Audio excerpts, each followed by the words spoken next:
गौस पाक बहुत खुश किसी ने कहा सरकार आज बहुत खुश है। फरमाया हाँ हाँ, एक बंदा 2 कदम में बैतुल मुकद्दस से मेरे पास आया। 2 कदम में कहा बैतुल मुकद्दस, कहा बगदाद। 2 कदम में कहा आया, बगदाद शरीफ। कहां से? बैतुल मुकद्दस से मेरे पास आया और सीखने के लिए आया कि इश्क किसे कहते हैं। क्या सीखने आया? मतलब इतना बड़ा हो गया था वो बंदा कि 2 कदम में बैतुल मुकद्दस से बगदाद तक का फासला तय कर सकता था। लेकिन सीखना क्या था? तवज्जो करें, क्या सीखना था? इश्क। और ये सब इश्क सीख कर बैठे हम लोग। जिनको वुजू का तरीका नहीं पता उससे बड़ा आशिक रसूल कोई नहीं। 3 बच्चों का बाप हो गया, गुस्ल करना नहीं आता, उससे बड़ा आशिक रसूल कोई नहीं। फजर की नमाज में बिस्तर पे पड़ा हुआ है सोते हुए, उससे बड़ा आशिक रसूल कोई नहीं। गौस पाक कह क्या रहे, थोड़ा समझो तो सही। 2 कदम में बैतुल मुकद्दस से बगदाद आया है। सीखना क्या चाहता है? इश्क। मतलब क्या निकल रहा है? अगर मैं सही कह रहा हूं तो उलमा तायीद करेंगे, गलत कह रहा हूं तो मेरी इस्लाह करेंगे। मतलब ये निकल रहा है कि 2 कदम में बैतुल मुकद्दस से बगदाद आना आसान है, लेकिन इश्क की राह में कदम रखना ये मुश्किल है।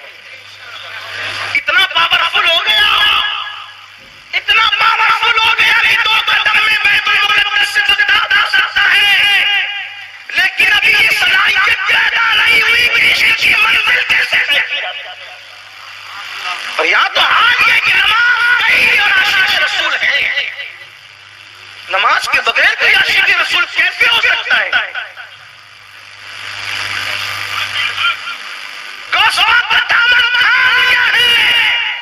जुमा की 2 रकात पढ़कर ऐसे भागते हैं जैसे स्कूल की छुट्टी होने पर स्कूल के बच्चे भागते हैं। जिस कौम का हंसने की बात नहीं, ना ये कोई मुशायरा है, ना मैं कोई शायर हूं, ना ये कोई कॉमेडी शो है, ना यहाँ हंसने की कोई बात है। ये एहतिसाब का मकाम है। आपने किसी मुकर्रिर को नहीं बुलाया, आपने किसी दिल जले फकीर को बुलाया है। इसलिए मैं ये कभी कहने नहीं आऊंगा कि हमारे चेहरे देखो और जन्नत में जाओ।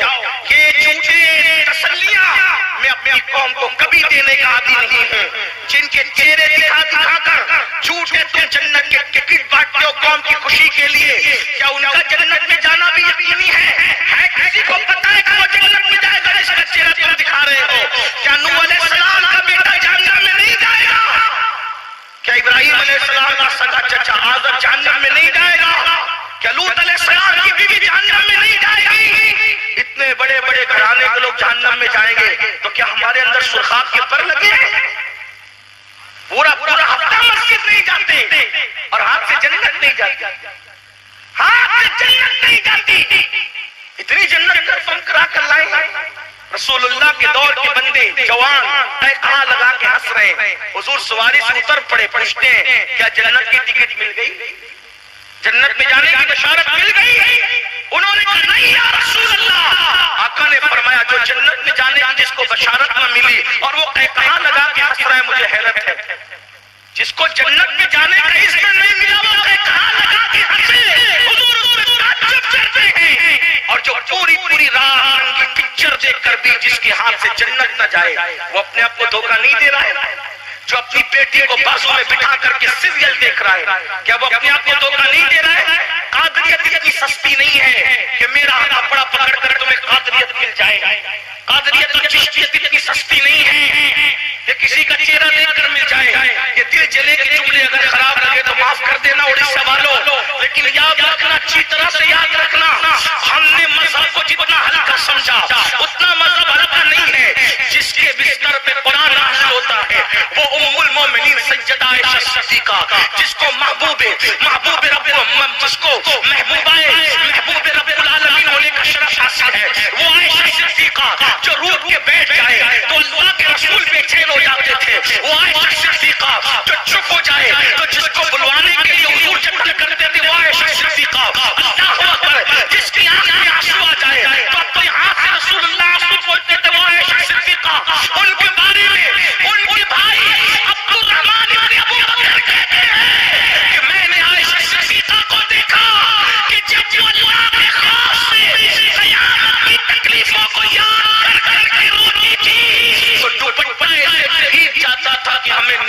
पड़ता था।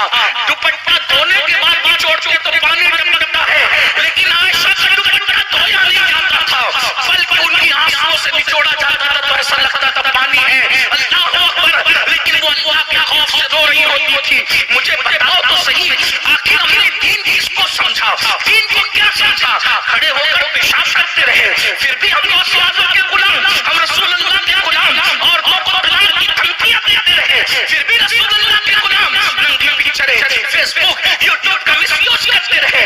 सोचो जो सही मैं हैरान हूं, जो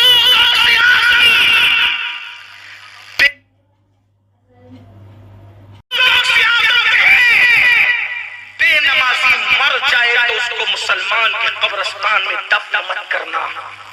जब गौसबाग बेनमाजी को मुसलमानों के कब्रिस्तान में पसंद नहीं करते, जबकि वो कब्रिस्तान गौसबाग का बनाया हुआ नहीं है, लेकिन कहते हैं उनको दफन मत करो जो नमाज नहीं पढ़ते। तो जब बेनमाजियों को मुसलमानों के कब्रिस्तान में देखना गवारा नहीं, तो बेनमाजियों को कादरी सिलसिले में कैसे कबूल करेंगे?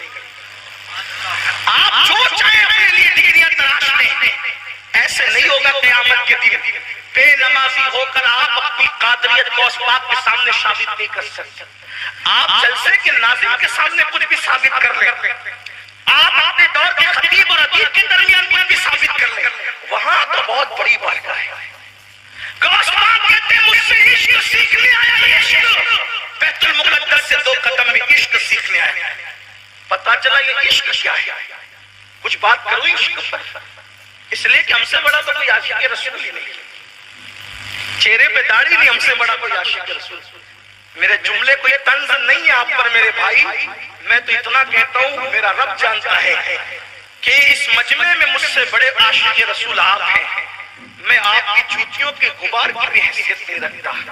मैं कोई आपको डांट डपट करने नहीं आया, सिर्फ आईना दिखाना चाहता हूं कि मेरी भी आकाश समझ जाए और आपकी भी आकाश समझ जाए। इश्क किसे कहते हैं? इश्क आशिक वो होता है जो महबूब के लिए, आशिक वो होता है जो महबूब के लिए सब कुछ छोड़